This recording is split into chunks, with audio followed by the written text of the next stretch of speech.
Welcome to Momma-Sota, the podcast where we dive headfirst into the beautiful mess of motherhood.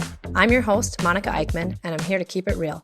In a world that changes by the minute, parenting can often feel like an uphill battle. We all want what's best for our children, but what that best looks like varies for every one of us. Momma-Sota is your passport to the unfiltered, unapologetic world of mommy. No perfectly edited snapshots or unattainable ideals here. We're here to share the ups and downs, the triumphs and tantrums, the mess and the beauty of being a mom. Join me as we explore the raw and authentic side of parenting. This is your safe space to vent, laugh, and learn as we navigate the unpredictable journey of raising strong, capable, and independent children for the future. Hey mamas, welcome to today's episode of Momma-Sota. Of course, it's me, your host, Monica Eickman. I'm a stay-at-home mom to 4 children, ranging in age from newborn to nearly 8 years old. Each birth and child have brought me to a new phase of life. They have all had their own unique impacts with varying successes and failures. Here on Momma-Sota, we're always keeping it real and sharing deep and vulnerable moments. Some things that often come up are self-care, postpartum depression, and losing ourselves, or feeling like just a mom after we have our first baby. Joining us today is special guest Samantha Hall. She is the founder of Welcome Mama, aimed to support women in this full-blown identity shift that occurs when we become mothers. We all experience these changes to some degree and are aware of some of these components. But did you know there is a term for all of this? Sam is actually a certified, I'm going to mess it up. It's Matrescence, right? Yep, exactly. All right, Matrescence educator, and here to walk us through some of these changes. Welcome, Samantha, and thank you so much for joining us today. Thank you for having me. And yeah, you actually said that really well. Most of the time people say that wrong. And I was the same thing. Yeah, I said it wrong for the first, even through my certification, I was like, Matrescence. I had to ingrain it into my head. I was like, I saw the word the first time and I'm like, okay. And then we look it up and I'm like, oh, we're all familiar with what that is. I just don't think we use the word. Yeah, it's amazing how it's the experience I've had telling people about it is if you're a mom, I say the word and immediately there's a light in the eyes of oh my God, that's what that is. There's a name for that. But if I tell it to someone who's not a mom or not a father, sometimes there's also a difference between the way dads react. Dads are oh, that makes sense. And then men who are not dads look at me like I am out of my mind because they've never experienced or seen it firsthand. Yeah. So as I had mentioned, the big question of who am I after becoming a mother is one we are all faced with and struggle to answer. And I know myself and listeners can't wait to hear more on that and jump into all of that. But before we let our guards down and get truly vulnerable, tell us more about you and your family. Yeah, I currently live in Lakeville. I am not native to Minnesota, but I grew up in Northeast Iowa. So our closest target was Rochester. And so grew up about 10 minutes south of the Minnesota border. So I feel very at home here and I love it here.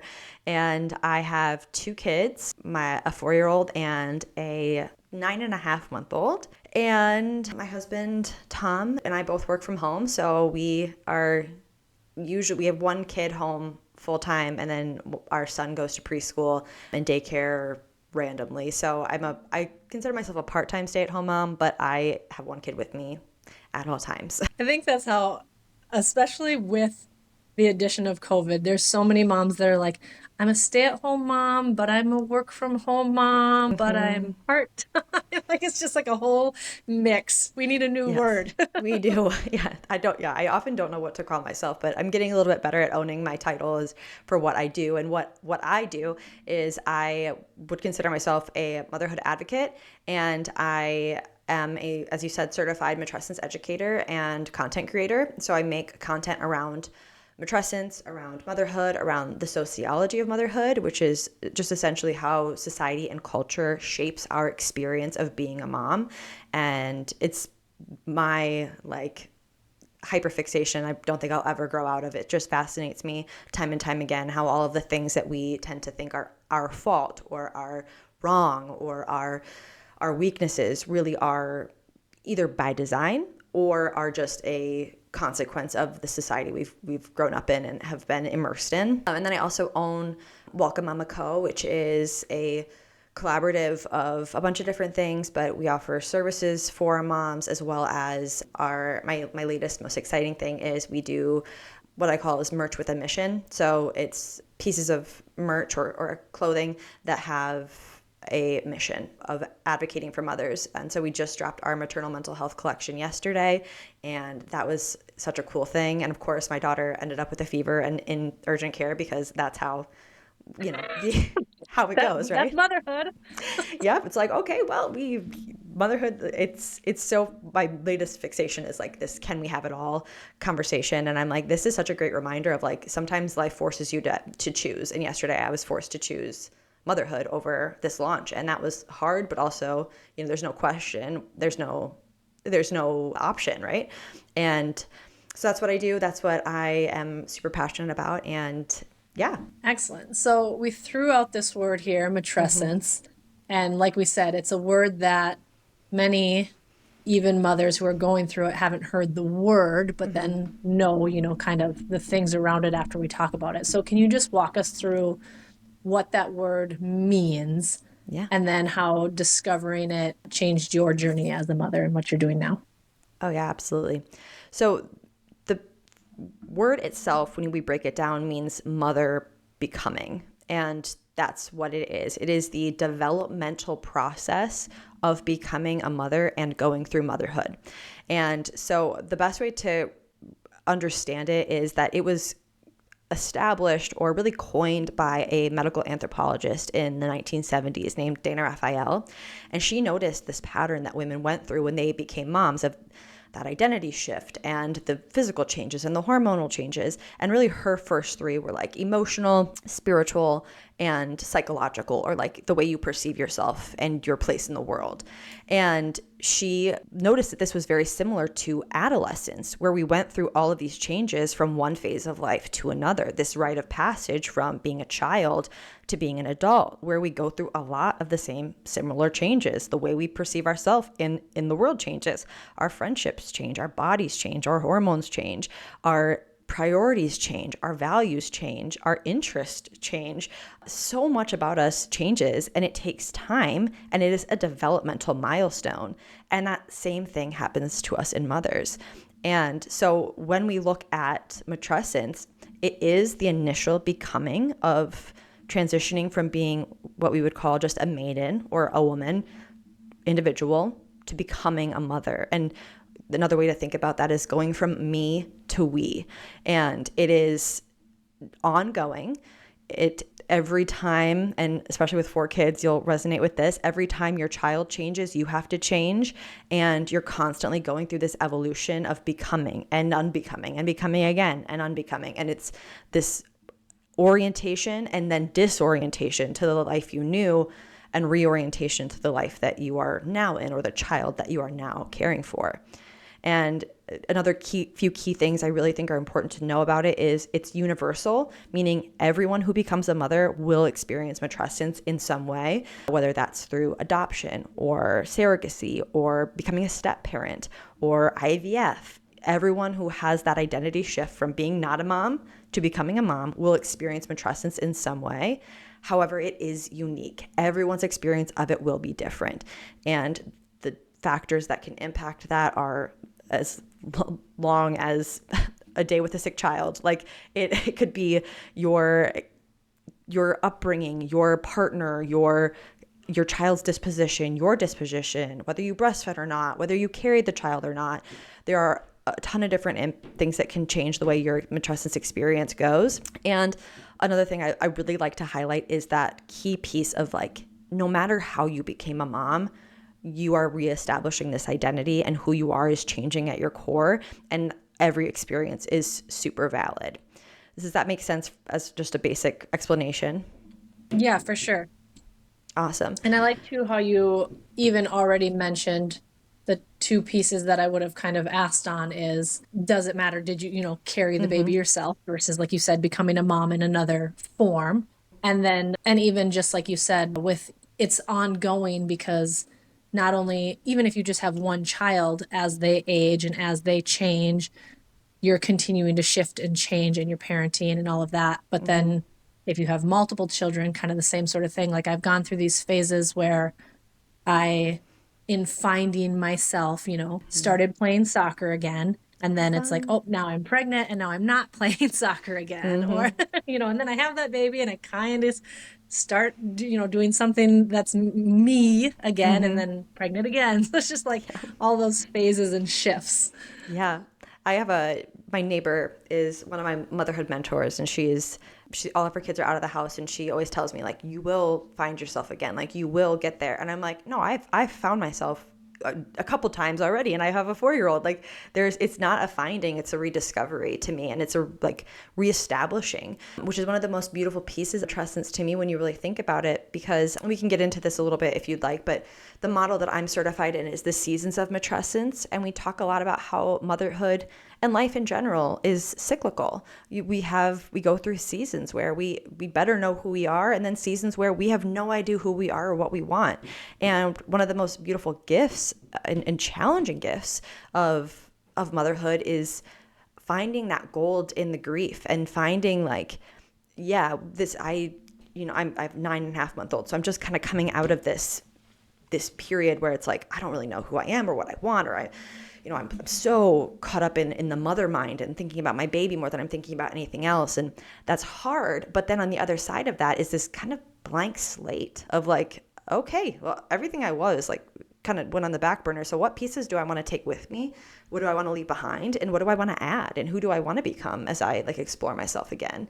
And that really is like, to answer your question about how Matrescence impacted me and my motherhood, that was one of the big things it did for me. And it wasn't until my son was about 18 months old that I heard the word for the first time. And what it did for me more than anything was it was like this huge validation and like permission slip that I could finally accept that I had changed, and that what I liked and what I valued before becoming a mom wasn't the same. And I used to work in fitness for 10 years. I have a degree in education and then a master's in exercise science. And so I used my education and then my education degree in exercise science to coach and to teach fitness. And I loved that. And then I had my son and I was like, this is so not important. Like, I mean, and it is, it still is, right? Like there's so much validity to being healthy. But for me, I coached physique and I used to do body composition competitions. And so it was all about the way I looked and how lean I was. And I was like, this is when I die, do I want my legacy to be that I was skinny? Like what? That's so doesn't matter. And I would not have had that perspective without becoming a mom, which is one of those gifts of Matrescence. And so I didn't care anymore, but I thought I was supposed to, because everybody said, you'll bounce back and you're still you. And like, are you feeling like yourself again yet? And I'm like, no, I don't feel like myself. Am I supposed to? Was I like, when does that happen? Because I don't feel that. I feel completely different and I feel wrong for that.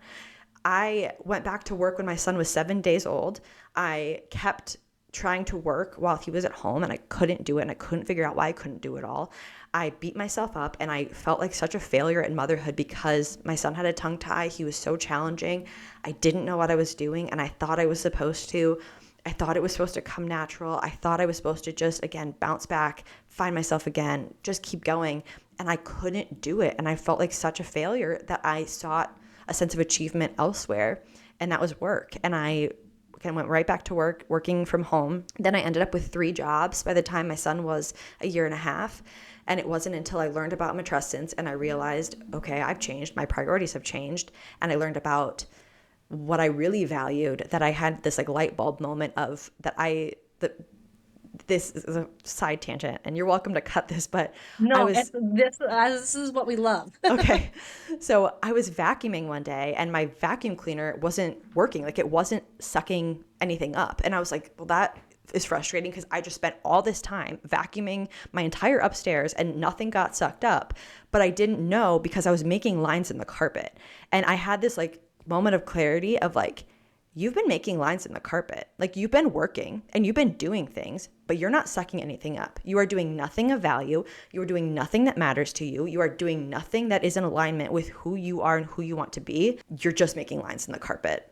And I was like, I need to change. And that's when I dove into understanding what I had gone through. And then once I understood Matrescence, I was like, this is I had always wanted to be a mom, and I realized that maybe that wasn't it. Maybe what I was really meant to do was like learn about motherhood, and that was 2 years ago, and I have not veered from that at all, and I've just gotten further and further into it, and I'm just like so grateful to be able to like give people that language, because just knowing that word is what kickstarted it all for me. And that's what I was going to say. I think so often, and even as moms, I think sometimes like we ask these questions that we don't, in our head, we're like, we're not trying to be hurtful, but they aren't helpful. Like you said, the like, is your baby sleeping through the night? Have you hit this milestone? Is this accomplished? How are you feeling? And and then like you said, in your head, when you're answering like, no, I don't know. No, I don't know. And then you're just like crushed. Yeah. It really reflects on your worth, especially when those are the things that we value, and there's this thing called the perfect mommy myth, and it's this list that we each have, it's individual, of what a good mom does. And if you ever have time, sit down and write this list, because it's so eye-opening when you see how contradictory it is and how impossible it is and how no one does this.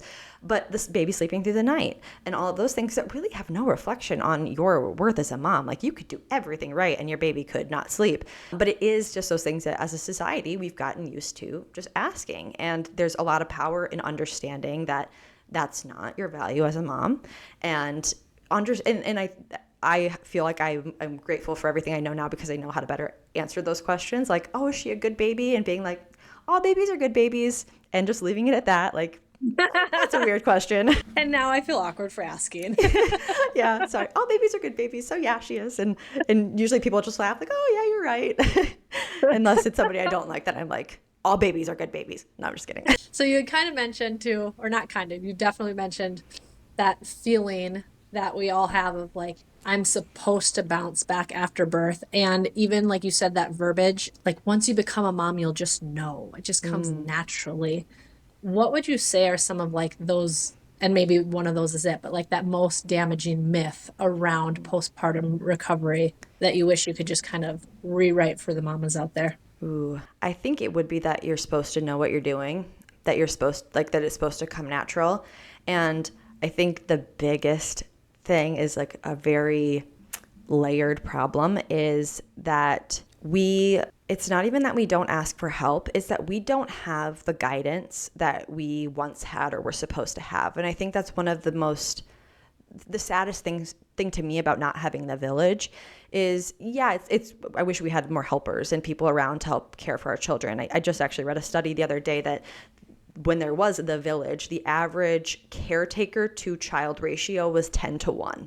And now it's 1-1. Can you imagine if you had 10 people there right now to do the things that you needed to do?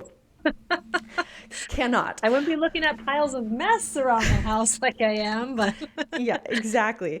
So that's a huge thing. But I think the thing that's missing so much for us is the guidance from our elders, that person who has been there, who has done it, who has gone through the trenches, who can give us the gift of facilitating the rite of passage that motherhood is. Because if we don't have that, we tend to look to our peers for what being a mom looks like. Like, how am I supposed to do that? And we look at our peers, we look at social media, we see what other people are doing, and we think, okay, that's what I need to do. I need to buy that thing. I need to take that course. I need to wear that outfit. I need to act the part. I need to know what I'm doing, because apparently they do, right? They know what they're doing, but they're pretending just as much as you are probably. There's this cycle of silence where, you know, I struggle, but I look around and I don't see anybody else struggling. So I don't say anything. I just say like, oh, I'm fine. Like, yeah, I'm tired, but I'm fine. And then I don't say anything. So my friend has a baby and she looks at me and she goes, well, Sam was fine. And so she doesn't say anything. And we all just like stay in this bubble of like, well, she's fine. I guess I'm supposed to be fine. I guess I'm supposed to know what I'm doing, when none of us do. And when we had that village system, we had the elders to say like, this is how you're going to change. This is who you're going to become in so many words. These are the gifts you're going to have. These are the challenges you're going to face. And then they were there to help us navigate them. And we don't have that. So again, we're looking to our peers. And I like to think about this as like when we're becoming an adult, right? If we go back to that adolescence analogy, when we're becoming adult, we often don't look to our actual adult elders for how to be an adult. We look at our peers. Like, what are the people just, right? Like, what are the people just a little bit older than us doing? Like, they're drinking, they're partying, they're doing risky behaviors. Like, I need to do that. I need to do what those, like the 20-year-olds are doing when they're not adults either. And the people who we're looking at for our motherhood examples aren't like the matriarchs that we could be looking at. And unfortunately, the society we live in is so good at making women not ask for help, telling us that we shouldn't need help, telling us that we should know how to do this. You have never done this before. What in your life do you do for the first time and know exactly what you're doing? Your first day on a new job, your first time riding a bike, your first time going to a fitness class. You have to learn. You have to be taught. You have to be coached. But that's motherhood is the biggest thing we will ever do. And we do not have that at all anymore. And I think that is such a detriment. And so I just wish women knew, like, you are not supposed to know how to do that. And you saying that you don't does not make you any less of a mother.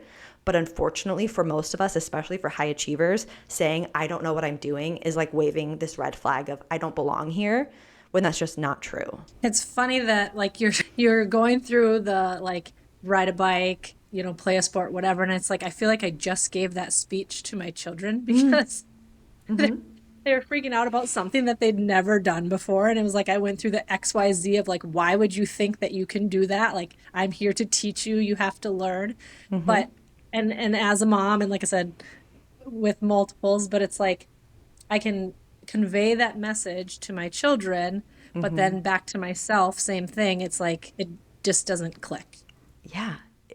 I feel like parenting our children is the best way to parent ourselves, right? It's like how often you say something so silly and you're like, oh God, I guess I got to go practice what I preach. It's the truth though. It's the truth. There's so many moments that like, and I have those when I'm speaking to someone on a podcast and I'm like, wait, I did parent my child that way, or I did say that to them. Yeah. Why was it different for me? Right. And I think we were taught a little bit differently. I think there was, especially for like millennials and Gen X, there was this expectation of like, you just know how to do things. Like you just figure it out. And that high achiever, again, if you're not good at it, you just weren't meant to do it. When in reality, anybody who's great at anything was a beginner, but at least I was not taught that. It was like, well, what are you good at? Okay, then let's get better at that thing, instead of like, what are you interested? What do you want to do? Let's hone that as a skill. I think those are two very different mindsets. And motherhood is definitely one of those things where like you don't get to choose whether you're like naturally good at it. Like you don't get to choose the baby that you get. You don't get to choose so many factors. You have to learn. And we have to go into it with that learner's mindset and that beginner's mindset. And I definitely did not do that. I had a COVID baby. So I spent all 9 months like reading, researching. I knew exactly the nap routine he was going to have before he was even here. And then, oh my God, surprise, surprise, when it didn't work for him, right? Because I had never done it, but I knew it. Like, this is the way I'm going to do it. But I didn't know my baby. I didn't know it. It was like looking at a meal and being like, that was delicious before I took a bite. I don't know, because I've never done it. And I think as women, if we go into motherhood with that mindset, we're like always going to be sorely disappointed because you've never done it, and you just got to give yourself that slack. And I think going into it with that humility of, I might need to ask for help. I might need to ask questions. I might need to like learn as I go, because you will, is just such a helpful thing. I love that you said too, like you spent time and hours reading books and doing research and having a plan. And I think sometimes moms feel like that's the reason they're not successful, because they haven't read a book. Because I see questions all the time that's like, what book would you recommend for my kid's tantrum? Or what book would you recommend for my potty training? And not that those books aren't helpful, but they come from usually one perspective or one method. And then, so we do spend all the time reading that book, and then it doesn't help us. And then we feel again like, well, I had to have just done something wrong within that method. Yeah. Absolutely. I think there's so much to be said about knowing your child. And I think the best books I read on motherhood were after I was a mom, and it was like situational. One I can think of is The Strange Situation. It's about attachment styles. And it was really fascinating because I was thinking about sleep training my son, and this woman who is an expert in attachment, she sleep trained her child, and it gave me such perspective on my personal experience. But again, I wouldn't have picked up that book, or it wouldn't have helped me had I not been in that situation already. I'm writing it down so I don't forget. I like it. Yeah. It's a really, really fascinating book about like what different attachment styles look like, and the study that they did to figure that out. Really, really cool. And so I think even some of this just starts right away, because I mean, I think one of the biggest things that we plan or think we're planning is the birth of our child. Like, you know, I'm going through that again with like the birth plan. And so we have these ideas, and we've done our research of how, you know, XYZ, we want things to go. But again, like you said, you haven't given birth before, or even if you have, this birth is going to be different. Your labor is going to be different. Your experience is going to be different. And there's that instant sense, if it doesn't go kind of exactly as you had planned it, that you did something wrong. And so I know you have talked to yourself openly about your mental health after becoming a mom. And so can you tell us kind of more about that experience for you, and where kind of some of that started, and how you realized like you weren't alone and worked through that? You know, if I'm so honest with you, I still struggle with it's just me feeling of, you know, I can talk about it all I want, and sometimes it still feels like it's just me. I'm the only one who's been through this, or not the only one who's been through this, but like not everybody feels this way, and there was something wrong with you. And I think knowing what I know, I'm grateful to know that like that's a lot of programming. That's a lot of the conditioning that has me believing that it's just me. And I know that there are other women out there who feel the same way as me, because there's no way that out of the billions of people in the world that I'm the only one who feels this way. And if I feel like it's just me, how many other women are out there feeling like it's just me? And so if you're out there being like, yeah, she's saying this, and you know, and they are saying this, but I think they don't really know, or I'm just the worst. No, you're not. It's way more universal than we want to experience. And on the shirts that we just released yesterday, there's some like really sad statistics about just how prevalent like the everyday feelings of motherhood are, that like 90% of moms feel unappreciated and unseen. Like that's wild. I think it's actually 96%. Wild. And so you're not alone in that. So just hear me if you're out there. But for me, I did not realize that I had postpartum anxiety and depression until I learned about Matrescence, until I realized that like, oh no, like that was not you just not being strong enough. That was not you just having a hard baby. That was you. Like a great example of this is, to this day, my daughter's a great sleeper, like so lucky because my son was horrible. But to this day, if anybody makes a sound while she's sleeping, I feel like I'm being attacked by a tiger. Like the adrenaline that goes through my body, and like I can't breathe, and I'm like, stop. She's not going to wake up. I know that, but my body doesn't, because it was such a traumatic experience for me to put my son down, walk out of the room and hear him cry, or put him down and have him immediately sit back up, and to be in that, or lay down and close my eyes, and when I close my eyes he cries again. Like that feeling of like never being able to rest. The anxiety that came along with that was horrible. And so as someone who already has had anxiety and depression since I was about 14, I think I was medicated the first time, which was probably a mistake by my providers, if I'm being honest. That's a little early to start someone on meds, but you know, can't do anything about it now. But I knew that I was probably predisposed to something. But again, I just thought like, I think what a lot of us think is like, well, it's not that bad. Other moms have it worse. I don't like want to end my life or something like that. So I'm fine. I'll be fine. I just need to be stronger. I need to work harder. I need to get better. I need to learn more. And I was not okay. And I couldn't admit or accept that, because that felt like failure to me. That felt like I wasn't strong enough. That if I was really meant to be a mom, if I was really meant for this, if I was really good at this, it wouldn't be this hard. And that's just not the reality. Like motherhood is hard, and it feels hard. And having any negative feeling in motherhood is often met with, well, I mean, it's worth it though, right? Or, but I love them. And a big thing with matrescence is this wave of what we call maternal ambivalence, is having two conflicting emotions at the same time of I want to lay you down so badly and I want you against my chest for the rest of my life. I miss who I was before having a baby and I can't imagine my life without you.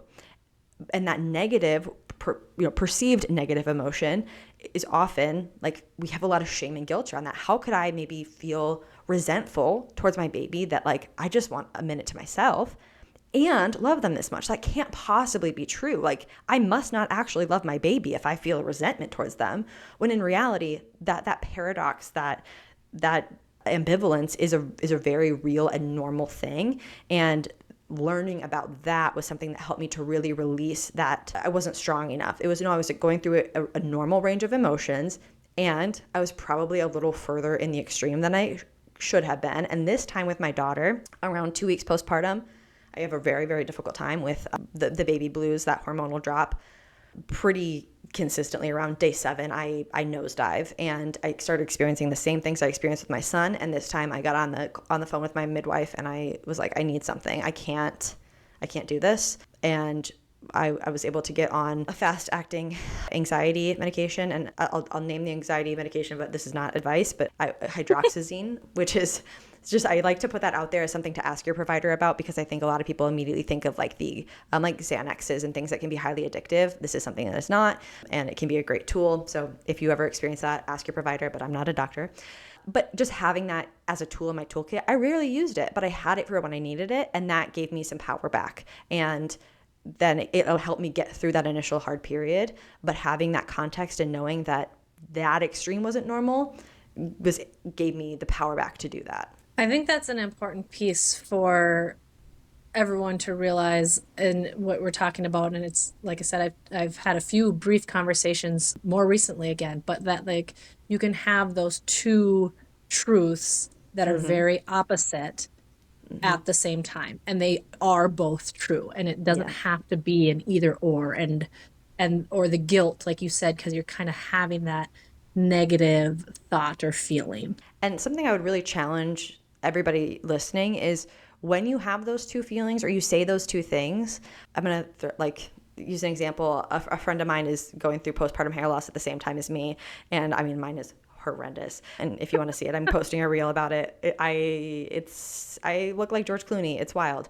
But she was saying like, this is so bad. And I'm like, yeah, it is awful. It's the worst. And then she followed it up with, but it's worth it. And I was like, you don't have to say that to me. You don't have to qualify it.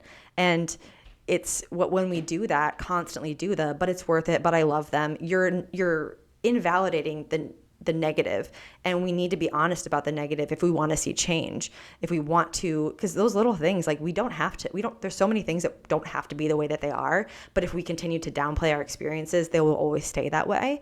And so rather, like a very, very simple shift you can do is, rather than say but, say and. They can both be worth it. But when we say but, we're negating it. So if I say like, oh my God, I just want sleep, like I haven't slept in days, but it's worth it, versus I just want to sleep and it's worth it. Like, yes, I still want to sleep. Not, I don't need to sleep anymore, like, because it's worth it. I'm saying I need to sleep and it's still worth it at the same time. I love that. I mean, like you said, it's a simple one word change. It's not like you have to just drop the positive side of it to feel the negative. And like you said, you don't have to validate either. I think sometimes, like you said, it's just that small shift in the focus or the way that we say things, even with like birth experiences. And it's like you said, you feel like you have to tell only the great parts of it. Yeah. Like how short the labor was, or how, but it's like, no one wants to talk about like if you caved and got a certain medicine that you didn't want to get, or whatever that might be. When it's like, that's fine. That is your story. And if you share that and you're open with that, you're also leaving that space for the people around you then to also share their true story, versus just hearing like, but at least I have a healthy baby. Right. Well, I mean, yeah, of course. Of course. Like, of course it's worth it. Of course you love your baby. Of course, like there's those are givens. You don't have to do that. And I think what it does more than anything when you say and is you start validating yourself more. Like you start honoring that you're allowed to feel that way and that I don't have to say but. I can say and. Like I can feel both of these things. And once you're able to do that, it gives, again, back to like that empowerment. I think it gives us as moms a lot more ownership over our own experience and feeling like we have to frame it in this picture perfect way for other people. So with motherhood too, and we're talking about, you know, like losing ourselves or discovering this new part of who we are, there is that, you know, silent grief still. Even if you do discover something new and you're happy about that, there's still kind of that mourning of what you might have lost or pieces that you know, wish you still had. And so how have you kind of learned to like honor that old version of yourself while stepping into the new one and kind of commingle all of that? That is a really, really tough part. And again, back to those like negative emotions, that's a really hard thing to come to terms with, that like I miss that, and that person is gone. Like that person is really gone. But the way I like to think about it is like there are pieces of her still here, and now I've just been given like a couple new puzzle pieces, and I got to figure out how things fit together and what that looks like, and that again takes time. But one of the things that I like to do is to find pieces of me that I can incorporate into my new reality. And so for me, that's music. I feel so grateful to like love music the way I do and be able to still find new music that I love, and finding a new song and dancing to it. It gives me the feeling that I used to have back when I danced more, or back when I, you know, was young and in college and obsessed with music. And if I can't do the thing, can I find the feeling? So like for you with soccer, maybe you can't play soccer, but what are the things that soccer makes you feel? Like, can I get out for walks and maybe like jog a couple steps? Can I play in the backyard with my kids? Like, what is something that can give me that same feeling, even if I can't have the totality of the experience? Like another example, travel. I'm not going very many places, but I can go down to our cabin every once in a while, and even just getting out of the house and packing a bag and being somewhere different, that helps me feel like I'm not like trapped in my house. So finding that feeling and bringing pieces of her along with you can be really powerful. And there's also a ton of like reflection work you can do about just like identity in general and all the things that make up who you are, to help you really become a little more clear about how she is still there. Like, how can I find her even just a little bit? I love that idea of picking pieces of it, because the example like you gave actually really clicks for me with soccer, because it is, you know, like the league that I go and play in is 30 to 45 minutes away. Then the games are 90 minutes. So it's like when I break it all down, it's like that's 3 to 4 hours on a weekend. And now my kids too are playing more sports that are on weekends. And it's like, so I have that pull of like, well, I can't do that because I'm taking way too much time away from my family. So then I just shut the whole thing down.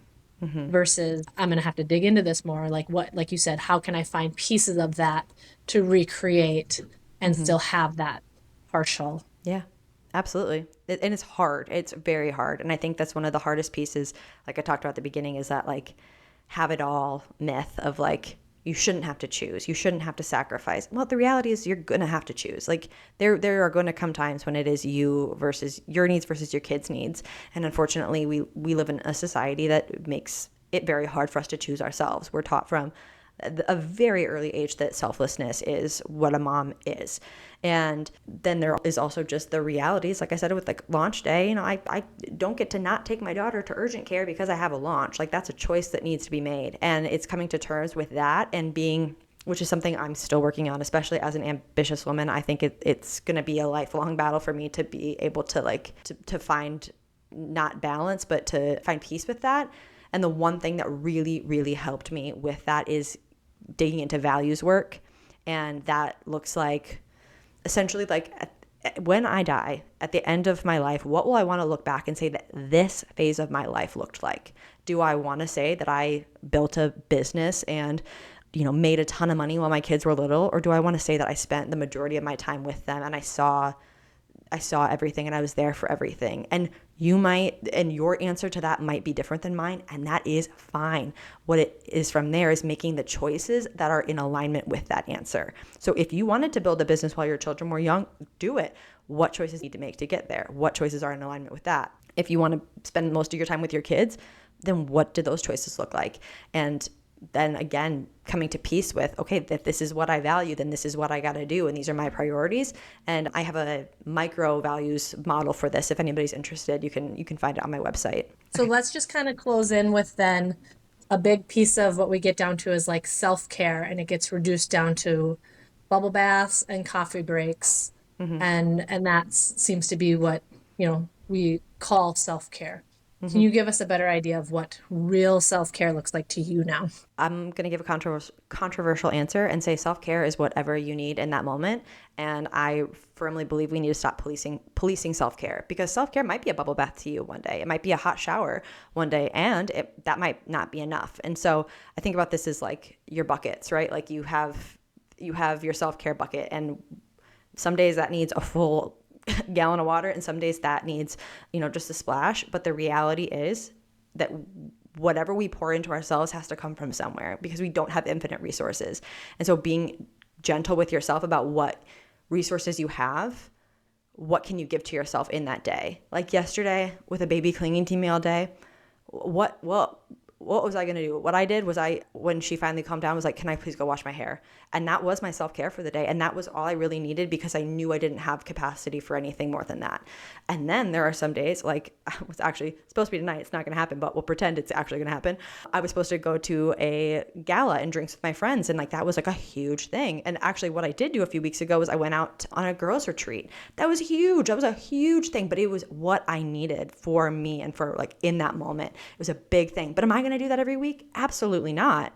But I could take that space in that time. So I think it's being clear on what's missing for you in that moment, and then being real with yourself about what you can do. Because if we set these expectations of like self-care needs to be this big thing, then we can always feel like we're never getting anything, right? We can always feel like, well, I'm never getting self-care. If it's always like a massage or like a spa day, like that's never going to happen.